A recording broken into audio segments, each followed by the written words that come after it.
Ooh-wee. Kind of some big news dropping today. Big news as YouTube loses three major executives. These are people that are on the ground making decisions in major portions of YouTube, and they all announced their departure today. Curious timing.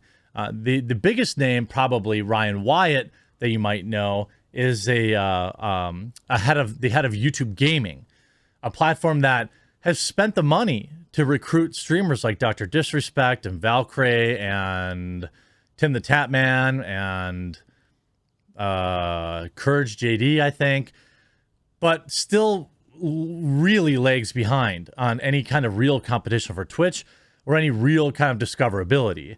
You know, guys like Dr. Disrespect basically have peaked on YouTube. They're not really finding a lot of new viewers. It's not necessarily his fault. I think his production is still the best out there, period. But YouTube's discoverability is very difficult. That was something that Ryan Wyatt was in charge of. Jamie Brin and Heather Riviera also left, and these are global head of partnerships, VP, and the global head of partnerships. Zoiks. Now, Ryan Wyatt announced this via Twitter. He's going to be the CEO of Polygon Studios. Now, I thought it when I first read Polygon, I was like, oh, what? But he writes, it's bittersweet news to share that I'm leaving YouTube. I have loved every minute of my time here, but it's time for my next endeavor. I'm elated to announce that I will be joining Ox Polygon as their CEO of Polygon Studios. Now, I don't know if they look like some Web 3.0 company, and they're some sort of blockchain Ethereum stuff. I don't know. But here's the letter he wrote.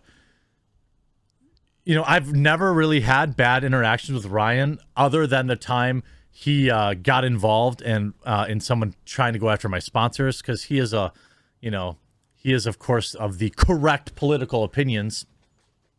I have some bittersweet news to share with all of you. February was my last month at YouTube. It's been nothing short of an incredible journey with Google, and I will forever remember that fall day 2014 when I first stepped foot into Mountain View campus. I came here to YouTube almost 8 years ago to help give gamers a voice and represent gamers' needs every day. Through the years, we have built a team that shares the same feeling, that wakes up to deliver on behalf of all creators. I'm proud knowing that YouTube Gaming serves 250 million logged in users daily and drives hundreds of billions of hours of game watching every year. I want to thank Susan Wojcicki and Ryan Kinsell, I don't know, sorry, for taking a chance all those years ago on a bright-eyed, stubbornly passionate 27-year-old gamer to lead this initiative. I'll be forever grateful. It probably made you rich, too. I'll miss YouTube dearly, but it is time for me to pursue other endeavors in life, and passions are taking me. I'm fascinated by blockchain, app development, and beyond thrilled to enter the Web3 space.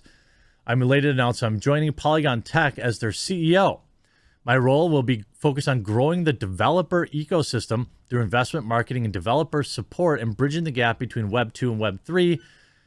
That doesn't sound like a CEO's job. A CEO's job is generally to maximize shareholder investment and goal setting and things like that, but okay, whatever. We decided to work. I don't care. Good for you. Wish you all the best, Ryan. You know, we had our little spats, but, all the best. YouTube's head of gaming, Ryan Wyatt, left as senior director of creator partnerships, Jamie Brin, and VP and global head of product partnerships. These are big hitters. Like many companies, we've seen some of our people choose a new direction this year, YouTube spokesperson told TubeFilter. We are also fortunate to have a deep branch of talented leaders to take a business forward. We thank Heather, Jamie, and Ryan for their incredible contribution to YouTube over the years, and we can't wait to see what they do next. Interesting. Wyatt managed all aspects of YouTube gaming business, including creator acquisitions, esport league agreements, publisher partnerships. He joined back in 2014, having previously served as the head of live and esports at an early MCN, Machinima. That's a whole nother, hilarious mess Machinima was. Brin was a longtime YouTube executive, having been with the company since 2006. In his most recent role, he helmed global strategy and operations for the creator partner management, diverse creator communities, acquisitions, MCNs, and publishers. He was also the partnership lead for YouTube's TikTok copycat Shorts, which is failing. YouTube Gaming, not moving fast enough. I don't know, maybe they saw some writing on the wall. Rivera, too, has been a Googler for 15 years. As VP and global head of product partnerships, she was in charge with forging agreements to drive adoption and grow for YouTube's ad-supported and subscription business.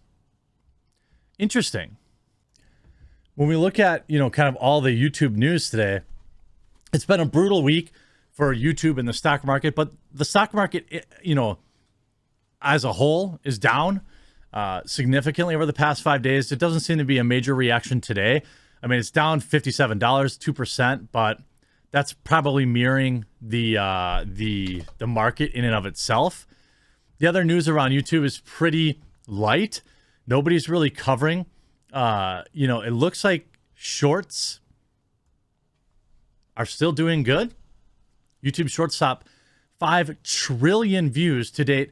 Platform to test shopping and branded content for TikTok-style videos. A lot of people watch Shorts. YouTube's really pushing them. It's really the only way to get discovered. I've often thought, can I do a 1-minute version of each topic, put it into some sort of short and have an editor edit it down? Probably, but I would probably need a different channel for that because I already upload 5 videos a day here. That would be interesting to test in my infinite free time. This is and the person that was in charge of this, seems to have left today, which is interesting to me. On top of Wojcicki talking about NFTs. YouTube NFTs may be in the works in a letter published today. YouTube CEO Susan Wojcicki suggested the company is looking to branch into NFTs in the future as another source of revenue for creators. Why don't you just make it easier for people to tip us in crypto? That would be nice. We're always focused on expanding the YouTube ecosystem to help creators capitalize on emerging technologies, including things like NFTs, while continuing to strengthen and enhance the experience creators and fans have on YouTube. The detail was part of Wojcicki's latest letter to the YouTube community, which outlines areas the company planned to invest in, like gaming and shopping, and how it plans to support creators. Wojcicki said YouTube is looking to Web3 as a source for inspiration, specifically noting opportunities with crypto, decentralized autonomous organizations, that's DAOs, and NFTs. Now, it's pretty curious that at least we know about Ryan Wyatt. We know he left to go work in that space. I don't know. It seems like an odd thing to bring up on the very same day he's leaving. I don't know. YouTube's hints at possible NFTs are in line with other platforms that have recently rolled out their own versions or rumored to be doing so. Twitter now offers a way for users who own special JPEGs to show off your prized possessions via a hexagonal profile picture. Meta, which owns Facebook, is said to be preparing something similar, where users can display the tokens they own. A marketplace for NFTs is already reportedly in the works. Creators of a few viral YouTube videos have already made them in NFTs and sold them on their own. The Charlie Bit Me NFT depicting a baby biting his brother's finger sold for $761,000. David After the Dentist sold for $11,000. Wow, that's a big difference, isn't it? Pretty sure my friend Count Dankula has been selling his videos as NFTs too. I believe the dog video, the famous dog video. What does this mean? I think as a YouTuber, people leave all the time. It's curious that all 3 of them announced their departure basically in the same day. It's possible that there were bonuses tied to, let's say they got paid their bonuses on the 21st or 22nd, and they didn't want to announce anything till afterwards. Maybe they all told, when you're at this high level of a company, you generally don't walk off. You generally don't do, 2 weeks notice thing. Other people in the company have probably known for some time that they were going to leave. And, obviously I don't have any issue with it. Maybe some new blood here at YouTube will help change the game. I'm curious what you all think. I have a feeling that my general audience probably doesn't spend much time in shorts, but I'm curious. Do you think that this kind of thing could be condensed down to a 1-minute video? made an interesting short, or do you think I should just stick to what I'm good at? Hope you enjoyed this, what I'm okay at. Let me know in the comment section down below. Hope you enjoyed this video. We'll talk to you again real soon.